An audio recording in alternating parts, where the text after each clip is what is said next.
nataka niambie watu wa Embu County msiwe na wasiwasi. Unajua kila wakati siasa ni mieleka.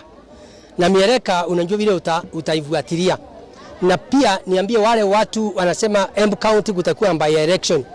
Niwaambie tena hiyo ni ndoto ya mchana.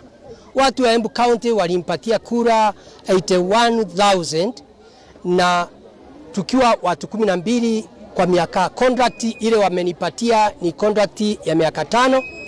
Na wakati nilichaguliwa na chama ya Democratic Party of Kenya DP katika muungano ya Kenya Kwanza.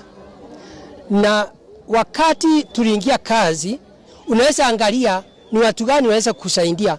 Kuna mambo ya vyama na kuna mambo ya siasa na kuna mambo ya kazi. Katika mlima tuko mlima West na East. Na tena tunataka, ningeomba watu wa Embu County, tunataka maendeleo. Mimi nikaona agenda yangu ya Embu County ni mambo ya unity na pia mambo ya development. Agenda yetu ni mambo ya parapara, ni mambo ya maji, ni mambo ya economy ya agriculture na vitu zingine. Mimi nikaona ile serikali ya William Ruto na makamu wake Profesa Abraham Kithure niwasikirie ndio Embu County iweze kumbenefit.